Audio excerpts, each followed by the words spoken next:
Pernahkah kamu berdiri di tepi sungai yang bening? Airnya mengalir perlahan, jernih memantulkan cahaya matahari. Tumbuhan tumbuh subur di sekitarnya. Beginilah seharusnya alam bekerja seimbang, tenang, dan indah.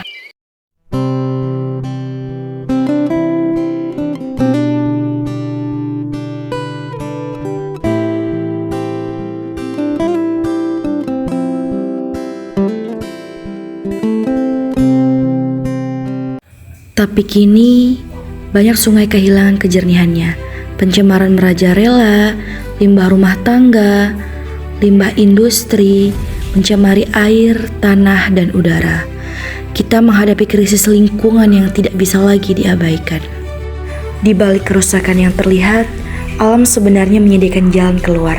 Salah satu solusi yang kini mulai banyak digunakan adalah fitoremediasi. Jadi, apa sih fitoremediasi itu?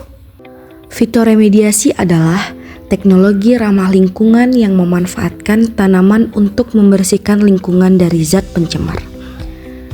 Tanaman bisa menyerap logam berat, menyaring limbah, bahkan menguraikan senyawa kimia berbahaya yang mencemari tanah dan air. Proses ini terjadi melalui bagian-bagian tanaman.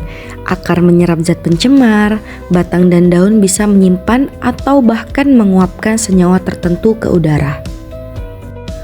Fitoremediasi memiliki beberapa mekanisme, misalnya fitodegradasi saat tanaman mengurai senyawa berbahaya, kemudian ada fitostabilisasi saat tanaman mengunci zat pencemar agar tidak menyebar, dan fitoekstraksi di mana tanaman menyerap logam berat lalu menyimpannya di jaringan tubuhnya.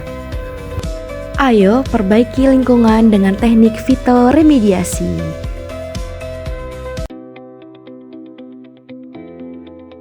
Gimana sih caranya? Akar tanaman menyerap limbah dan zat pencemar yang ada di dasar sungai maupun di permukaan tanah. Zat-zat beracun ini kemudian dibawa ke batang dan daun untuk disimpan sebagai bagian dari proses fitoekstraksi. Seiring berjalannya waktu, jumlah limbah dan racun di lingkungan akan berkurang, sehingga tanah dan air perlahan menjadi lebih bersih dan netral kembali. Inilah keajaiban fitoremediasi, kerja alami tanaman untuk memulihkan lingkungan kita.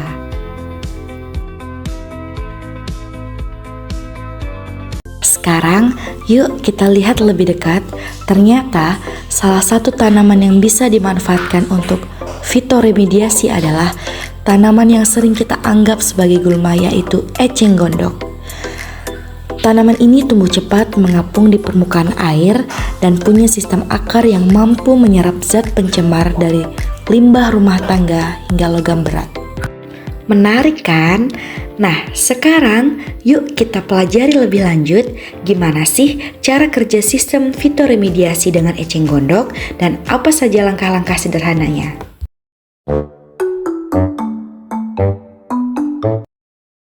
Pertama ada box sebagai wadah pertumbuhan. Yang kedua adalah aerator digunakan untuk menambah kadar oksigen terlarut. Ada botol gelap yang akan digunakan untuk pengambilan sampel air. Larutan AB mix yang digunakan sebagai nutrisi pertumbuhan. Water Quality Tester dan CuSO4 sebagai kontaminan buatan dalam simulasi pencemaran logam berat. Dan ada eceng gondok tentunya sebagai objek pengamatan.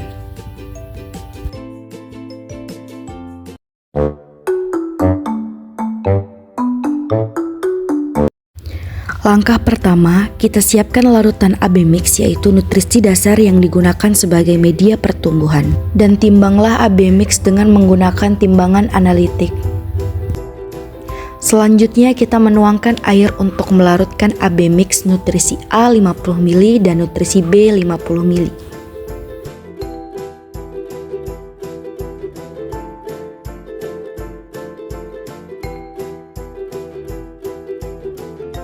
Kemudian menghomogenkan nutrisi A dan B dengan bantuan magnetic stirrer Larutan AB mix dan CuSO4 dicampur ke dalam 11,8 liter air dan diaduk hingga merata. Kemudian, kualitas air diukur menggunakan water quality tester untuk mengetahui kondisi awal. Eceng gondok dimasukkan ke dalam box dengan akar menggantung di air dan siap memulai proses fitoremediasi. Pengamatan ini dilakukan selama 15 hari dan jangan lupa mengukur faktor-faktor lingkungannya.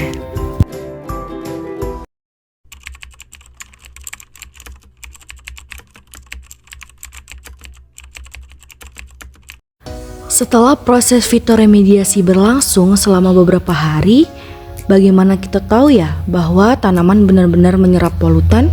Nah, salah satu jawabannya menggunakan spektrofotometri. Spektrofotometer adalah alat yang digunakan untuk mengukur konsentrasi zat terlarut berdasarkan seberapa banyak cahaya yang diserap oleh sampel. Spektrofotometer akan memancarkan cahaya dengan panjang gelombang tertentu dan semakin pekat zat pencemar maka semakin banyak cahaya yang diserap. Dengan bantuan spektrofotometri ini, kita tidak hanya melihat hasil fitoremediasi secara visual, tapi juga membuktikannya secara ilmiah. Kita mulai dengan membuat larutan standar, lalu diencerkan untuk membuat variasi konsentrasi. Sampel ini digunakan untuk membuat kurva standar.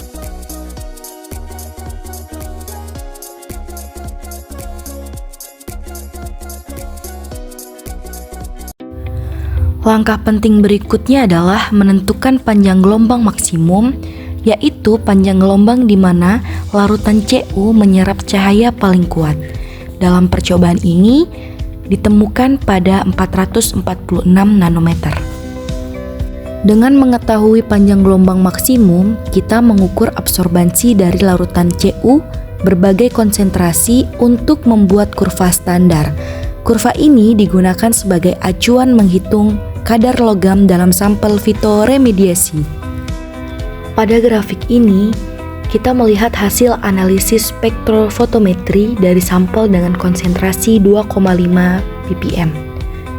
Grafik menunjukkan hubungan antara panjang gelombang cahaya dan absorbansi atau serapan cahaya oleh sampel.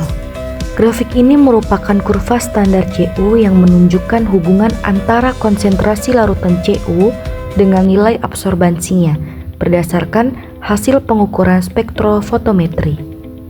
Grafik salinitas menunjukkan nilai yang relatif stabil antara 0,39% hingga 0,43%. Salinitas cenderung tidak mengalami perubahan signifikan karena eceng gondok lebih efektif menyerap senyawa organik dan logam berat dibandingkan ion-ion garam utama seperti natrium dan klorida. Grafik ini menunjukkan nilai yang sempat menurun dari pH 5,2 ke sekitar pH 3,5, lalu naik kembali ke pH 4,5. Penurunan ini bisa terjadi karena proses dekomposisi, zat organik dan aktivitas mikroorganisme di sekitar akar eceng gondok yang menghasilkan asam organik. TDS menunjukkan penurunan drastis dari sekitar 8.000 ppm di titik ke-1 menjadi di bawah 1.000 ppm di titik kedua dan cenderung stabilnya setelahnya. Ini menunjukkan bahwa eceng gondok sangat efektif menyerap zat terlarut seperti logam berat dan senyawa organik dari air. Nilai electrical conductivity awalnya tinggi, lalu menurun pada titik ketiga dan kembali naik. Penurunan ini mencerminkan berkurangnya ion-ion penghantar listrik karena diserap oleh eceng gondok.